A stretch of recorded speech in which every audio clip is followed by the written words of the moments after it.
Boa noite, caros alunos e ouvintes. No ar, mais um programa A República com Loriel Rocha. Hoje é 9 de janeiro de 2023. Ontem, dia 8 de janeiro de 2023, Brasília foi invadida por terroristas Olavo Militar Bolsonarista. O programa de hoje será um comentário sobre esses eventos de ontem. Nós não temos hoje não vamos seguir uma fonte, como é habitual nos nossos programas, uma fonte documental.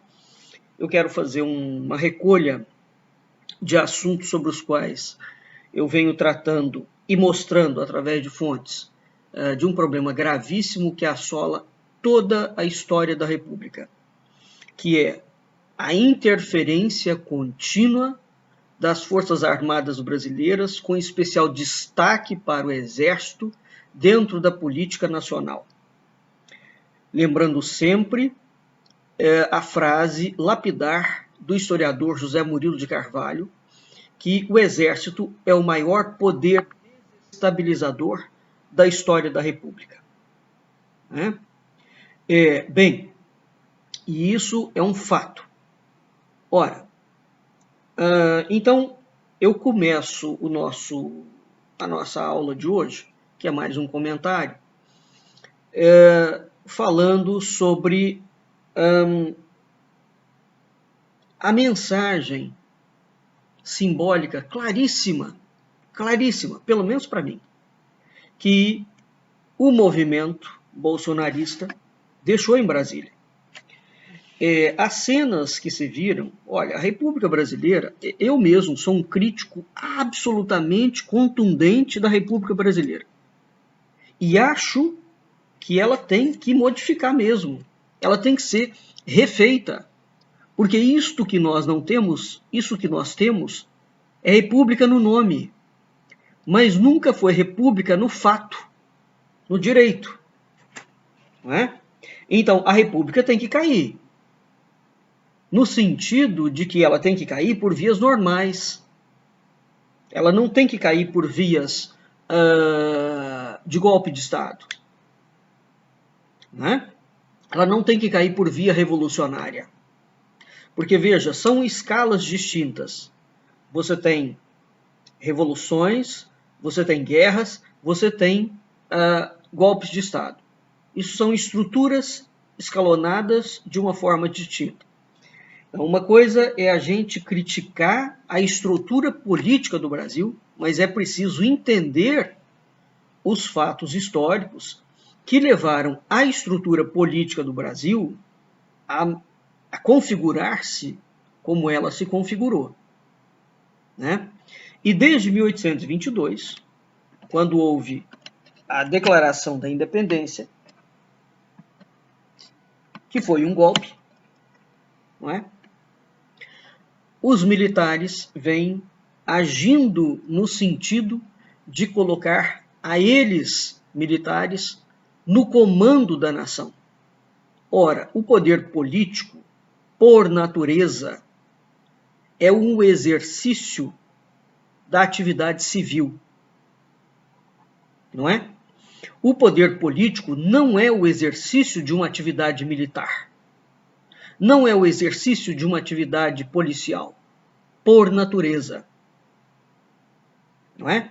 No Brasil, criou-se, vem sendo alimentado há décadas, desde o início da República, a ideia pungente de que os militares são o poder moderador ou são os entes tutelares, os anjos tutelares da nação. Isto é uma empulhação histórica. Isto é uma mentira, isto é uma aberração, e é exatamente este o câncer nacional que precisa ser extirpado. Isto não é uma brincadeira, e é esta a razão pela qual José Murilo de Carvalho fala que o Exército é o maior poder desestabilizador da história da República. Porque no Brasil, a definição de república é de acordo com o conceito militar. A definição de democracia é de acordo com o conceito militar. A definição de estrutura do Estado, de certa forma, é de acordo com o conceito militar. Né? De modo que nós vivemos um processo fraudulento. Agora, apesar de todos os erros e todos os equívocos e todos os crimes implantados dentro da Constituição de 88, sobre os quais eu já fiz inúmeros programas de rádio, mostrando que aquela Constituição foi feita para durar no máximo 30 anos e para que a estrutura estatal fosse redesenhada. Esse é o histórico do Brasil. Né? Apesar de todos os defeitos da Constituição, ela foi, esses 30 anos que nós estamos vivendo, foi o período, digamos, mais longevo civil, né, de governação civil, que nós tivemos ao longo dos mais de 100 anos de história da República. Foi a primeira vez que os civis conquistaram, né, o poder, e essa conquista está durando algo em torno de 30 anos. Né? Bem, o fato é o seguinte, os militares brasileiros, repito, com ressalva específica para o Exército Brasileiro, são os maiores incentivadores, apoiadores e propugnadores dos golpes de Estado que o Brasil atravessou. Eu já fiz vários programas sobre isso, mostrando inclusive a quantidade de presidentes e a quantidade de golpes de Estado. Pois muito bem. O que aconteceu ontem em Brasília, voltando, o recado foi claro. A partir do momento que terroristas da extrema-direita, que não são cidadãos, o fato desses indivíduos utilizarem camiseta da seleção brasileira e bandeira nacional não os coloca na mão de no símbolo ou na qualificação de patriotas. Patriotas somos todos nós que entendemos que há corrupção no Brasil, né, e que ela tem que ser combatida de uma outra forma. Ela tem que ser combatida através de uma mobilização civil. E essa mobilização civil, de fato, não inclui terrorismo social. Não inclui. Durante muitos anos, eu dei um curso sobre desobediência civil pacífica. Está no direito do cidadão desobedecer. Fazer desobediência civil pacífica, como Gandhi fez, por exemplo, na Índia. Porque o Brasil é um país de dimensões continentais. Se o Brasil for arrastado para uma guerra civil, as consequências são absolutamente imprevisíveis. Imprevisíveis. O que esses loucos fizeram, os militares, o Bolsonaro, a milícia digital bolsonarista, todos os generais da ativa do Bolsonaro que se manifestavam em mídias sociais, né? Os generais da reserva que estão falando em guerra ao comunismo, patrocinados pelo Clube Militar do Rio de Janeiro, que virou uma sucursal de crimes e de golpes. Nós estamos falando dessa gente que tem, e dos empresários, evidentemente, e dos políticos, que tem envolvimento direto nisso que aconteceu. Bem, então repetindo, qual é a mensagem clara? A República caiu. Os 3 prédios do poder executivo, legislativo e judiciário, os prédios dos poderes, foram invadidos e foram dilapidados. Não ficou pedra sobre pedra. Não é? Então, a primeira coisa que nós temos que entender é que esses são locais simbólicos. São lugares simbólicos.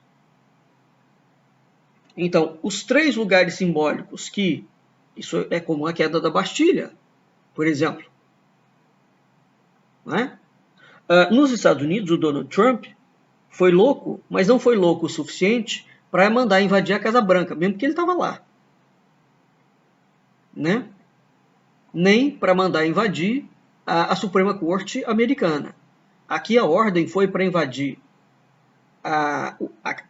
o equivalente à Casa Branca, é que no Brasil o presidente trabalha num lugar e mora no outro, mas é o equivalente a uma parte da Casa Branca, né, a parte operacional do Executivo Nacional Federal. Invadiu o parlamento, não é? E invadiu a Suprema Corte. A mensagem é muito clara. A República caiu e vai haver uma intervenção federal. O ministro brasileiro, Flávio Dino, e o Lula tiveram, e aqui, sem sombra de dúvidas, eu quero elogiar a conduta, que foi absolutamente sábia. Invocar uma intervenção federal. O Alexandre de Moraes tirou o governador do Distrito Federal do cargo por 90 dias. Decisão extemporânea, mas correta, face à gravidade, porque o governador não só foi leniente, como ele colaborou, de fato, na invasão. A invasão estava sendo tramada, publicamente tramada, nas redes sociais. Não é novidade nenhuma. Só que desde que o Lula venceu a eleição, esses loucos como um todos, e o movimento de Primavera Árabe no Brasil, sobre o qual a gente tem alertado ao longo de anos, eu alerto na minha condição de pesquisador, de nada além, né? E tem outros indivíduos que estão alertando, e alertando para as digitais militares sobre o processo. Bem, aconteceu, explodiu. Eles estão com planejamentos para o Brasil inteiro. Brasília foi só um estupim. E o que eles queriam? Depois daquela depredação, que o presidente da República invocasse uma intervenção federal chamando as Forças Armadas. Qual foi a decisão do Lula? E a do Dino, que foi absolutamente impecável, invocar uma intervenção federal sem Forças Armadas. Porque é preciso que se diga o seguinte, que fique claro para toda a nação. Quem mantém a segurança brasileira, o Brasil não precisa de Forças Armadas para manter lei e ordem coisíssima nenhuma. Isso é uma empulhação colocada dentro da Constituição Federal. Quem deve manter a lei e a ordem dentro do Brasil são as polícias dos estados. E o presidente pode, e a Polícia Nacional, a Força Nacional. Nós não precisamos de exército, nem de forças armadas, coisíssima nenhuma para manter lei e ordem. Então, houve de fato, se essa gente imaginou que o governo federal pediria intervenção militar das Forças Armadas, o tiro saiu pela culatra, porque não foi pedido. E espero que o Lula tenha lucidez suficiente para não pedir, porque nós não precisamos dela. Pelo contrário. Outra coisa importantíssima de se saber, os militares, sobretudo no que diz respeito a Brasília, segundo informações que eu li, os militares não estão colocando os bolsonaristas para fora das rebeliões ali dos quartéis, dos acampamentos, porque a maior parte dos acampados são militares da ativa ou reformados, que estão lá dentro dos acampamentos e os seus familiares. Bem, se esta notícia for verdadeira, segundo o que está sendo noticiado em vários jornais, os generais brasileiros têm que ser presos. Preso. Olha, o caso do Brasil, o Brasil escalou para uma situação dramática. Dramática. E evidentemente que, diante do que aconteceu, eu creio que agora, porque o brasileiro só desperta quando grandes tragédias acontecem, outros governadores e prefeitos vão entender o perigo que está assolando a porta. Mas então, voltando, nós tivemos lugares simbólicos invadidos, com uma mensagem clara: a República caiu. A República é nossa. Nós tomamos a República e ela é nossa. Uma cópia do livro original da Constituição foi roubado e destruído.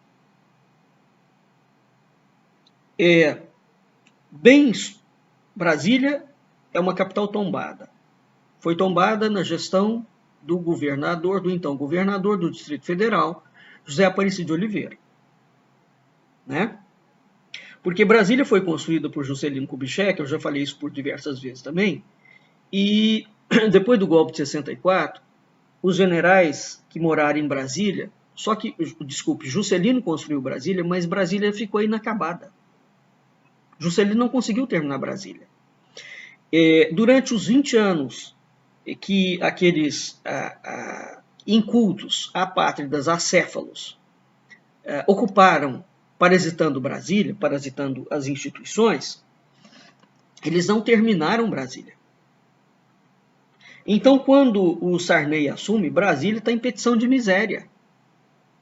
Bem, o José Aparecido, que é o primeiro-ministro da cultura do Brasil, depois já na condição de governador do Distrito Federal, ele termina de construir Brasília, chama de volta o Lúcio Costa, chama de volta o Niemeyer, termina de construir Brasília e tomba Brasília como patrimônio da humanidade, o plano piloto. Quando o Lula resolveu botar aquele estádio Mané Garrincha dentro do plano piloto, eu fui um dos que criticou veementemente aquela decisão, porque foi uma decisão bandida, calhorda e criminosa. O plano piloto é tombado. Vai botar o estádio numa cidade satélite. Então um erro não justifica o outro. Tá? Mas uma coisa é você colocar um estádio dentro do plano piloto. Outra coisa é você destruir, gostando a gente ou não de Brasília e da República Brasileira, e eu não gosto do formato da República Brasileira, não gosto no sentido de historiador, né? No sentido de uma visão teórica. O que nós temos não é uma república, é uma republiqueta, é uma formação mambembe de alguma coisa. A rigor, se nós formos nos livros de história, a palavra república no século XIX sequer era definida. O que foi construído aqui não tem definição. Eu já falei muito sobre isso. Então nós ainda vivemos sobre um arcabouço de um modelo, de um golpe que foi dado no século XIX, em cima do Império, que também foi uma invenção. Uma invenção da maçonaria. Então o Brasil vive uma invenção de instituições com uma elite militar associada a uma elite civil que pratica golpes de tempos em tempos para tomar conta do Brasil, literalmente. Literalmente, para eles serem cada vez mais ricos e poderosos e para o Brasil simplesmente ser um exportador ou um subserviente das vontades das benesses de poder. A situação brasileira é uma situação distópica e, ao mesmo tempo, ela é uma situação de ficção científica.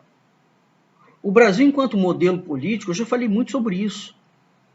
Ele conseguiu arquitetar uma estrutura que, muitas décadas depois, o Orson Welles, por exemplo, vai propor. O Brasil foi um modelo de vanguarda, de revoluções e de nova ordem mundial, de experimento malthusiano e darwinista, desde o século XIX. A história nacional é uma coisa completamente diferente daquilo que nos contam. Então, voltando. Um país, a estrutura dele, ela tem o poder, antes de tudo e sobretudo, simbólico. Né? É preciso entender isso e eu não vou repisar esse assunto sobre o qual eu já tratei. O poder é, antes de tudo, simbólico. Então, o miliciano ordinário não tem como não subjetivar. O criminoso fugitivo que está em Orlando, nos Estados Unidos, ele e os generais orientaram a invasão aos lugares simbólicos. Porque o que eles vêm falando nas mídias sociais é absolutamente claro. Então, os lugares simbólicos foram invadidos. O livro cópia original da Constituição Federal foi roubado e parece que foi destruído. As telas dos autores clássicos do Brasil, porque nós não temos os autores clássicos no sentido de modernista, porque nós não temos autor clássico num sentido europeu. Foram perfurados a facadas. As armas que constavam, que são armas da República, do Executivo Federal, do Gabinete de Segurança Institucional, foram roubadas. Muito bem. O próprio general que comanda o Gabinete de Segurança Institucional foi leniente e tem que sofrer o rigor da justiça, porque ele permitiu esse tipo de assalto dentro do Gabinete de Segurança Institucional. O que ficou claro para todo mundo é que o governador do Distrito Federal facilitou a passagem dos golpistas, dos terroristas, não é? Até o plano piloto. Porque toda a tramóia estava sendo tecida, tramada e falada abertamente nas mídias sociais. Não foi escondido de ninguém. Toda essa gente está pedindo a cabeça de todo mundo e grande parte do noticiário nacional e da classe política brasileira achando que isso é uma brincadeira. Não, isso não é uma brincadeira. Então houve a destruição de bens tombados, de patrimônios históricos, de obra de arte, de palácios, de gabinetes, mandando uma mensagem clara. A República caiu, a República é nossa e os militares vão tomar o poder. Claramente as Forças Armadas estão envolvidas, não só neste ato, bem como em atos há muito tempo, durante os 4 anos do governo do Bolsonaro.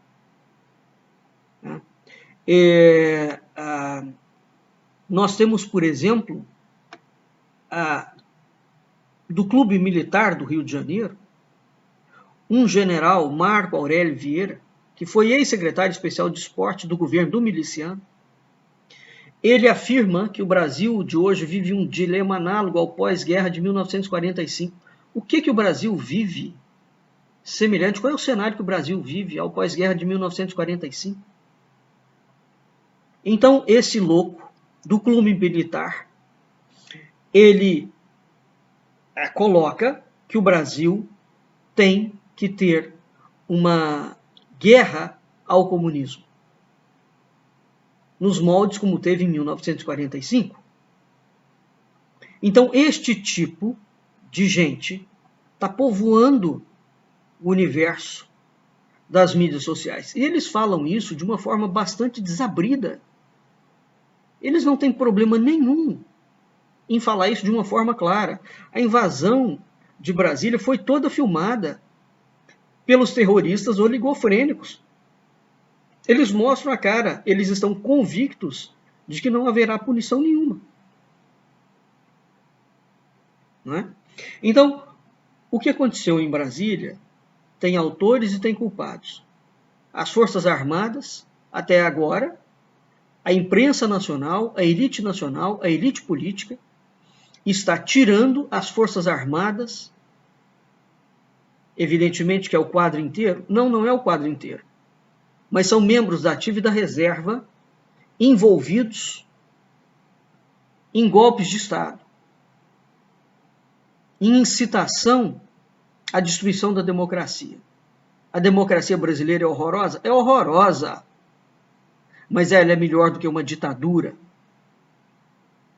Ela é melhor do que uma intervenção militar?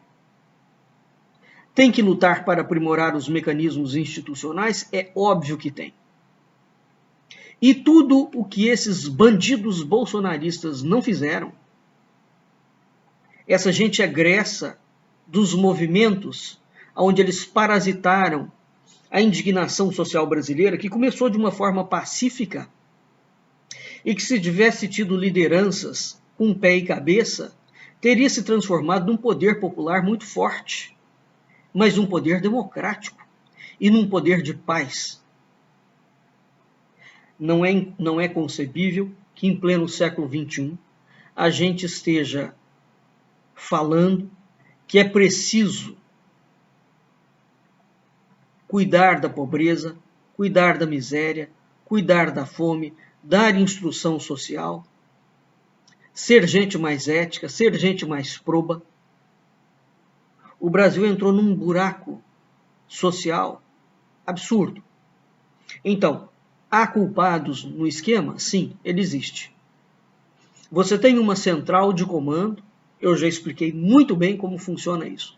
Piero Leiner, o antropólogo, tem explicado, através da teoria de guerra híbrida que ele defende. Eu tenho minhas críticas a essa teoria, porque ele coloca os militares, só os militares egressos de 64, daquela escola, que estão envolvidos. Não, toda a história da República é um envolvimento de golpes militares. Né? Então, todo o projeto que se desenhou no Brasil, desde o impeachment da Dilma Rousseff, foi um processo de guerra híbrida e operação psicológica.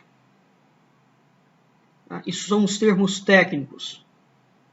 Guerra híbrida e operação psicológica são doutrinas militares implantadas no mundo inteiro, criado dentro das estruturas militares do mundo.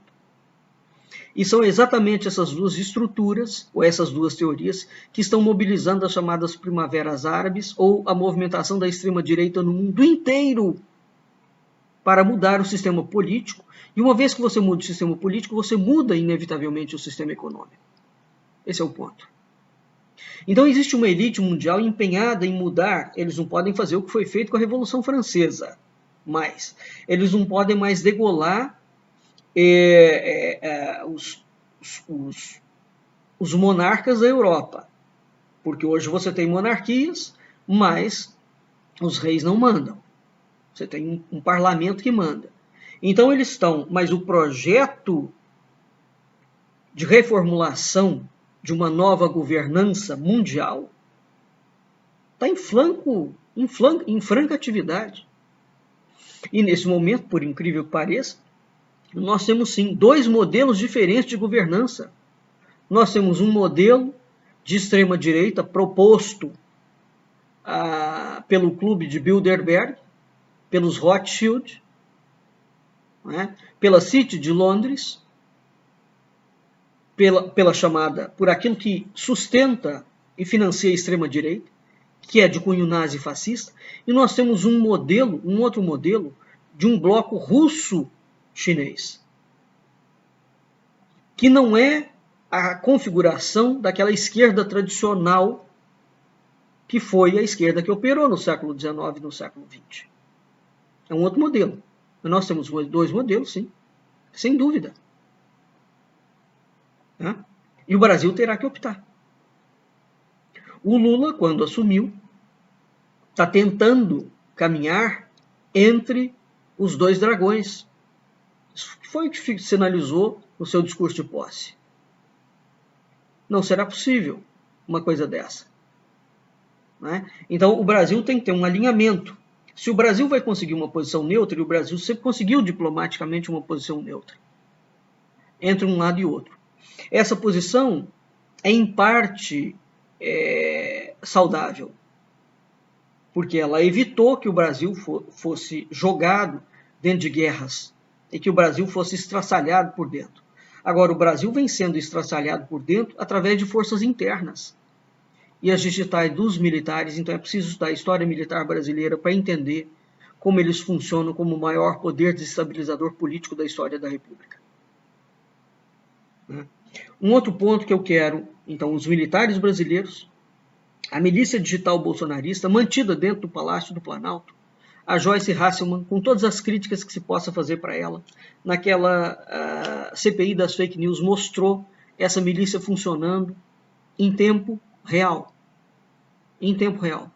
Santos Cruz, que foi ex-ministro, que foi ministro do miliciano, afirmou categoricamente que a milícia era incentivada a partir do Planalto. Bem, ninguém há de pensar que o Bolsonaro, que é um indivíduo inculto, um idiota completo, um incompetente e um vagabundo, porque esse homem nunca trabalhou na vida, nem ele, nem os filhos. Por que eu afirmo que ele nunca trabalhou na vida? Funcionário público não é trabalho. É simples assim. Ele nunca teve carteira assinada, nem ele, nem os filhos. Fez carreira no baixo clero, dentro de um esquema de corrupção conhecido como rachadinha, que é peculato e roubo e crime. É claramente ligado a milícias, que é um esquema de morte, assassinato e tráfico, consabido dentro do Rio de Janeiro, não é? E encaminhou os filhos todos para o mesmo esquema do qual ele fez parte. E foi escolhido, exatamente pelo seu baixo comportamento, pelas Forças Armadas brasileiras para ser o representante delas. Muito bem. No seu discurso de posse, ele agradeceu em viva voz ao Vilas Boas por estar ali. Então, essa gente, os golpes que eles deram foram absolutamente claros. Absolutamente claros. Né?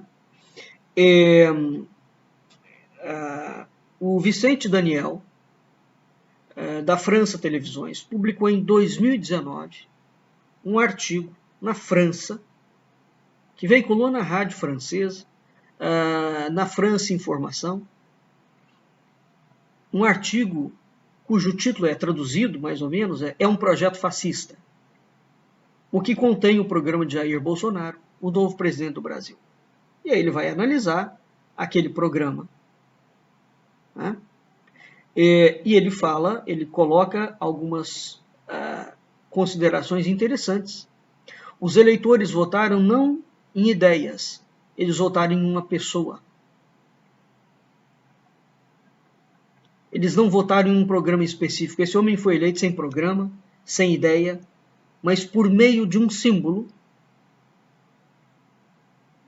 como figura militar, impoluta e proba.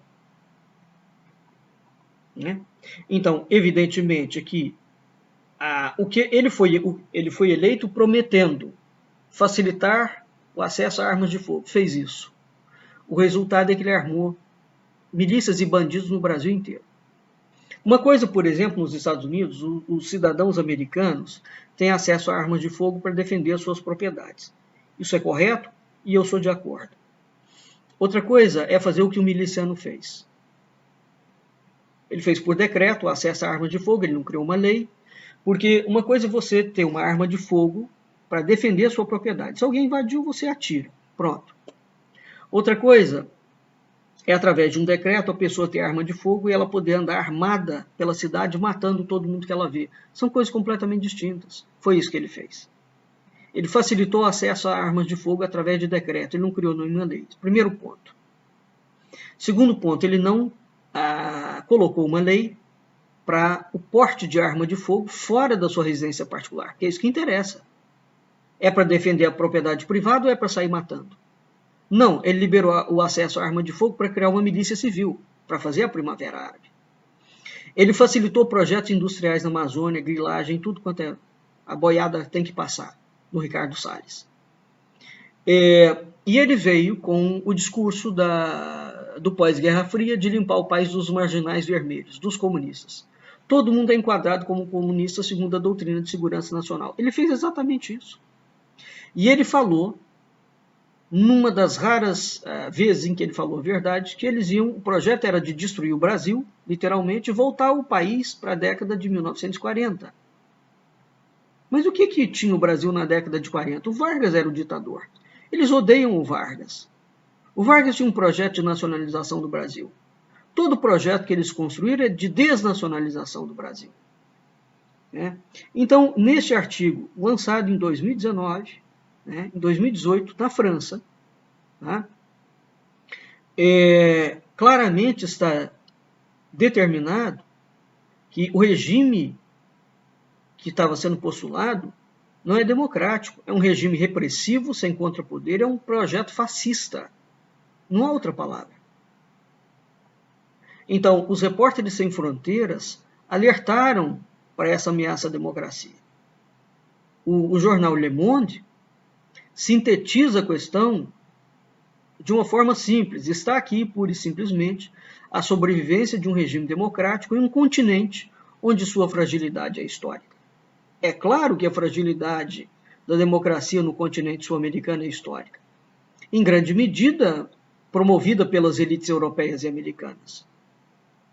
Então aqui existe uma situação que a política nacional ter que lidar para defender e se consolidar as Américas Latinas como uma estrutura independente, e não como um quintal nem americano, nem europeu, nem russo-chinês, tampouco. A África, a duras penas, através de guerras horríveis que se desenrolam ao redor de décadas, tem conseguido, não é o modelo ideal, evidentemente, né, mas tem conseguido tirar a ocupação branca, a ocupação do primeiro mundo, que não levou nenhum progresso ipso facto à Grécia. Eu não sou comunista e não sou de esquerda, mas também não aceito a estrutura da direita, que é malthusiana e darwinista.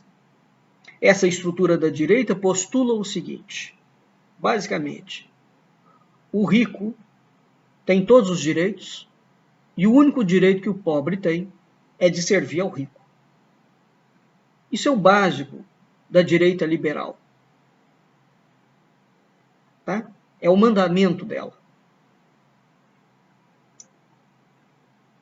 Então, o interessante é a gente ver pobre defendendo que os ricos têm o direito de ser cada vez mais ricos e que os pobres têm que ser cada vez mais pobres. É isso que está acontecendo.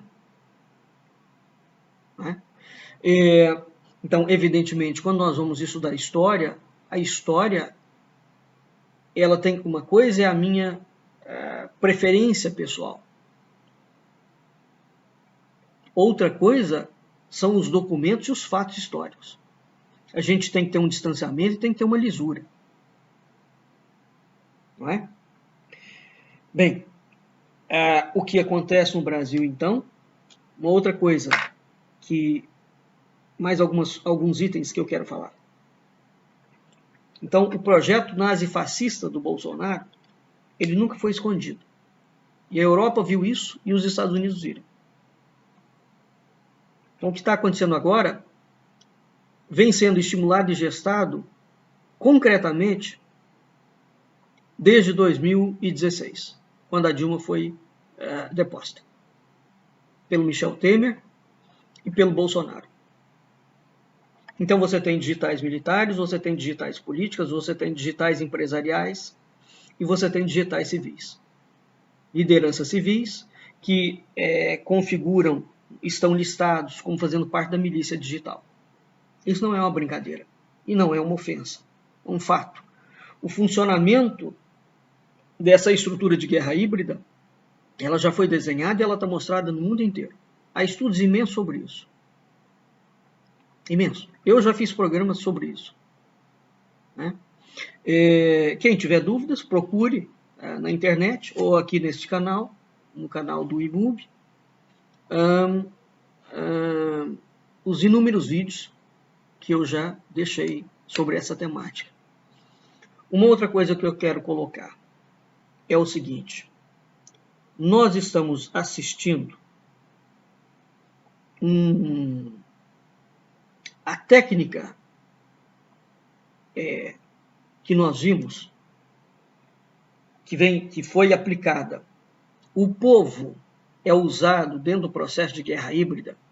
A guerra híbrida é um tipo de golpe de Estado, em que você usa as instituições democráticas, você desestabiliza essas instituições, desmoraliza e toma o poder por dentro, sem precisar de dar golpe de Estado, no sentido de colocar tanque na rua. Eu falei isso no meu conselheiro Acácio, no último conselheiro Acácio, ou o primeiro conselheiro Acácio do ano de 2023. Hoje em dia não se dá mais golpe de Estado como se dava antigamente. Não é necessário isso. Você toma o poder por dentro via mecanismo eleitoral e a partir dessa tomada de poder você corrói ele, você parasita o poder e desestrutura ele. Né? Então, como você tem o arcabouço legal, você vai modificando aquilo ali, seja através de corrupção, seja através de outros meios. Uma técnica utilizada para ter um resultado rápido, se você quer tomar o poder político, a tomada do poder político ela leva muitos anos, porque ela precisa ser construída através de partidos políticos. Então, a tomada do poder efetivo, para alterar o poder por dentro, via política, ela é uma via demorada. A Primavera Árabe é uma via rápida. Em 7, 8, assim, estourando em 10 anos, você cria um contingente de orangos predadores. Tá? Então você usa a massa, você usa a sociedade civil, através de técnicas de desinformácia, né, e de técnicas de operação psicológica que vão gerar uma lesão cognitiva. Eu tenho falado muito sobre isso. Priscila Garcia, que é médica e que é uma artista e é uma das mulheres mais cultas que eu já conheci. Priscila Garcia, no seu Facebook, tem falado com todas as letras, de uma forma bastante contundente, como agem os orangos predadores. Quando o Talibã mandou destruir os Budas de Banian, como quando as hordas da Revolução Comunista Russa vandalizaram os tesouros artísticos de Yaroslav, você tem um patrimônio artístico de valor incalculável, pertencente ao Estado, portanto, pertencente ao povo brasileiro. A orangada olavo-militar bolsonarista, bruta, tosca, bestial, não poupou nenhum símbolo e nenhuma obra de arte. Eles tiveram, inclusive, os vídeos são claros. Eles bateram nos cavalos, aonde a polícia montada estava fazendo frente. Foi destruído a facadas as obras de arte do Palácio do Planalto. Isso não é uma brincadeira. Quem passou aos terroristas as indicações de onde estavam as armas guardadas no GSI? Em Heleno Quasimodo. O novo governo Lula, não trocou as armas de lugar. Os terroristas foram direto pegar todas as armas. A logística que foi usada no assalto é claramente militar. Eles foram direto ao ponto. Eles sabiam onde estava a Constituição, eles sabiam onde estavam as armas, eles sabiam onde era o gabinete do Lula. Não é? O ministro da Defesa, claramente, ministro da Defesa do Lula, claramente está metido em ato de golpismo e vandalismo. Este indivíduo tem que ser demitido.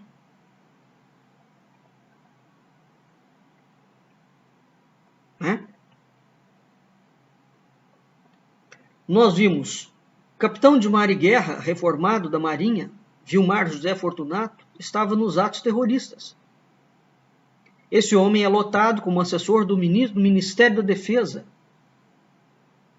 Tem funcionário do Múcio no meio. O próprio general do GSI do Lula permitiu a invasão. Ou seja, é uma sequência tão tenebrosa de crimes e, ao mesmo tempo, um cenário assustador do governo de ocupação que foi criado e que a gente denunciou desde o início do governo deste miliciano que está foragido nos Estados Unidos. Agora, por que ele está foragido nos Estados Unidos? Até o fato dele ter sido foragido é uma desculpa muito boa. Durante todo o tempo, o projeto militar colocou o Bolsonaro como testa de ferro, porque todas as culpas têm que sempre recair sobre um bode expiatório para tirar a culpa dos militares. E a fuga do Bolsonaro foi uma fuga absolutamente planejada. E antes dele fugir, o Paulo Guedes também fugiu. A imprensa não noticiou isso. O Paulo Guedes fugiu 15 dias antes do miliciano fugir. O ministro da Economia, o todo-poderoso ministro da Economia brasileira, fugiu do Brasil. Essa gente tem que ser presa. Os militares não precisam de dar golpe de Estado. Eles já deram. É um golpe diferente. Agora, eles não conseguiram, por conta da vitória do Lula, outra coisa que é preciso desmentir. Foi a esquerda que fraudou as eleições. Vamos considerar que as eleições tenham sido fraudadas. A esquerda não fraudou eleição nenhuma. Sabe por quê? Porque se a esquerda fraudou, ela é louca. Então quer dizer que foi a própria esquerda que tirou a Dilma Rousseff do poder para botar o Jair Bolsonaro. E depois é a própria esquerda que tira o Bolsonaro para trazer a esquerda de volta. Então se a esquerda tira a Dilma para trazer o Jair Bolsonaro, por que a esquerda quer tirar o Jair Bolsonaro? Essas mentiras todas, essas distopias que estão sendo veiculadas. Então, se há fraude eleitoral, a fraude não está sendo feita dentro dos partidos. Ela tem mãos muito mais poderosas. Muito mais poderosas. Independentemente de fraude eleitoral ou não, o Brasil, ao livrar-se do Bolsonaro, ele conseguiu estancar um pouco o problema do golpe que foi dado. Mas o Estado foi destruído. E ele está parasitado por militares. E esses militares odeiam civis. Odeiam mesmo. E eles são apátridas, e o projeto, que vem desde a década de 30, eu estou avisando sobre isso há muito tempo. É um projeto de destruição nacional. É um projeto de transformação do Brasil num país exportador de commodities primária, completamente desindustrializado. Completamente desindustrializado. É um projeto em que quem é rico vai ficar cada vez mais rico e quem é pobre vai ficar cada vez mais pobre. Um projeto em que claramente você cria dois níveis de sociedade, dos ricos e dos pobres. E sem ciência nenhuma. E completamente dependente da estrutura externa. É preciso lutar contra isso. E se for a esquerda que vai fazer essa luta, que seja. Porque a esquerda é a única estrutura de partido político organizado dentro do Brasil. Bem, voltando aqui. Para terminar com a questão da lesão cognitiva. O processo de operação psicológica, ele cria uma lesão cognitiva séria, grave.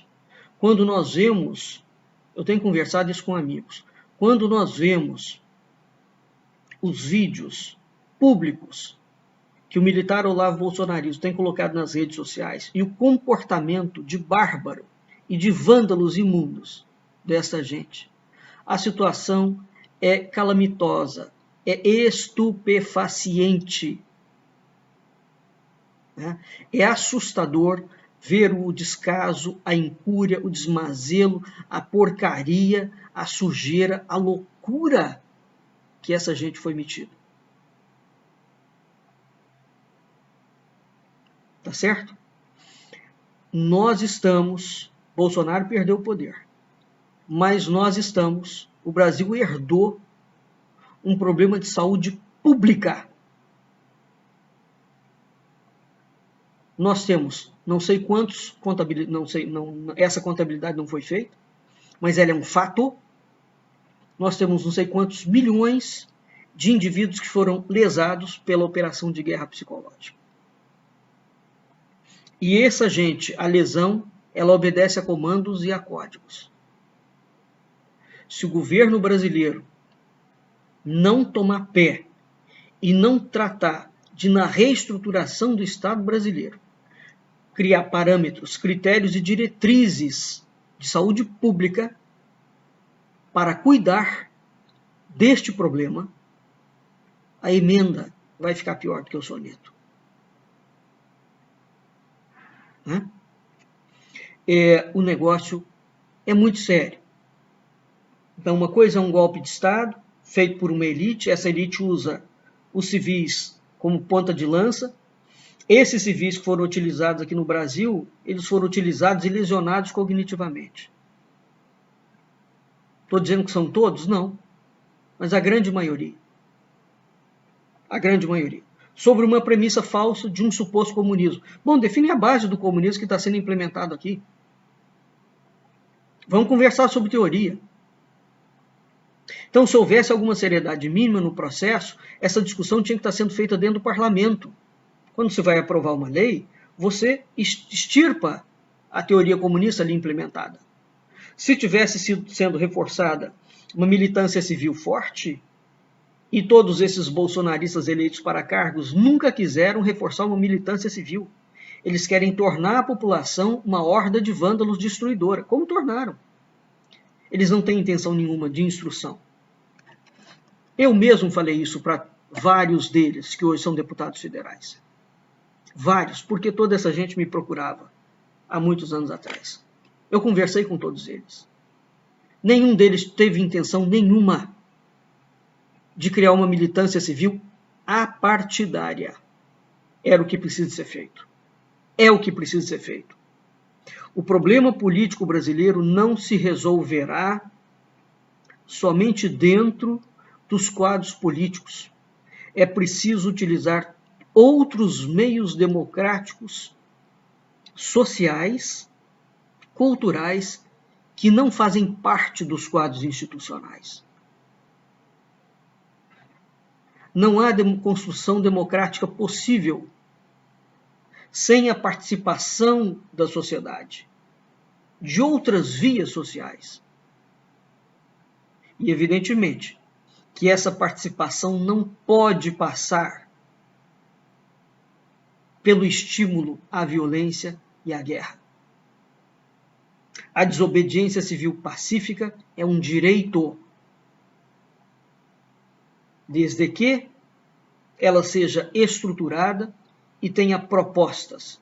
E essas propostas não é a de destruição da nação, é a de reconstrução da nação, ou a de construção aonde não existe nada que foi feito, ou a de eliminação por via legal daquilo que não é correto. A lei não está boa? Não está. Se ela não está, existem mecanismos para modificar a lei. E ele não passa pela guerra. Ele não passa pela destruição. Ele não passa por nenhuma primavera árabe. Ele não passa pelas atitudes grotescas. Ele não passa pela violência.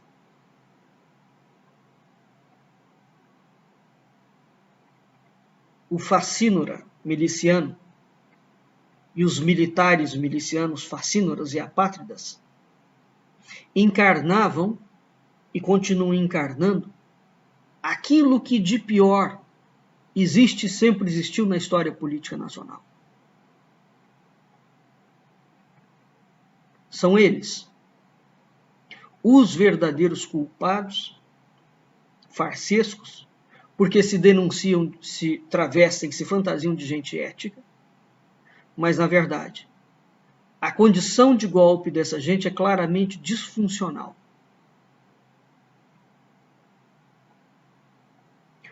O governo do Lula, ou qualquer um que tivesse vencido Bolsonaro, tem de reconstruir, pelo menos em parte, aquilo que foi destroçado a coices de mula pelos militares e pelo Bolsonaro. De forma a tirar a condição claramente disfuncional de elementos vitais para a população, como a saúde pública, a educação, a moradia, o saneamento, a cultura, o investimento básico, o salário mínimo, as polícias. A gente viu polícias tirando foto com terroristas. Aqui eu quero finalizar com a seguinte pergunta. Eu quero saber qual seria a reação da polícia no mundo inteiro se os indivíduos invadissem o Palácio de Buckingham, se os indivíduos da extrema-direita invadissem a Casa Branca. Aqui teria somente duas atitudes, que essas polícias do mundo inteiro, se os indivíduos resolvessem invadir o Kremlin. Em qualquer lugar do mundo em que essa pergunta for feita, a reação policial seria extremamente severa e dolorosa. É bala e é prisão. Aqui no Brasil, os militares brasileiros de Brasília impediram a polícia do Distrito Federal de desarmar o acampamento em Brasília, e o governador do Distrito Federal e o ministro criminoso do infame, que está foragido, que era secretário do governador do Distrito Federal, o Anderson Torres, tirando férias nos Estados Unidos, deu ordem para que a polícia não reprimisse os atos de depredação em Brasília. Tudo foi filmado. Não tem nada aqui que é feito em conclusão. Para finalizar, curiosamente, o Trump mandou invadir o Capitólio no dia 6 de janeiro. O Bolsonaro, os militares e a milícia digital mandou invadir o esquema no dia 8 de janeiro. Até a proximidade das datas. Não é uma coincidência. Nós vamos ficando por aqui e só frisando mais uma vez. Nós temos um problema grave de lesão cognitiva nacional. É um caso de saúde pública. E essa gente vai usar o mote do comunismo, verdadeiro ou falso, e é falso, para continuar praticando o vandalismo. Quando o Bolsonaro perdeu, eu falei, o bolsonarismo vai sobreviver ao Bolsonaro, pelo menos por 10 anos. O bolsonarismo não precisa mais do Bolsonaro. Ele é um movimento à parte. Sempre foi.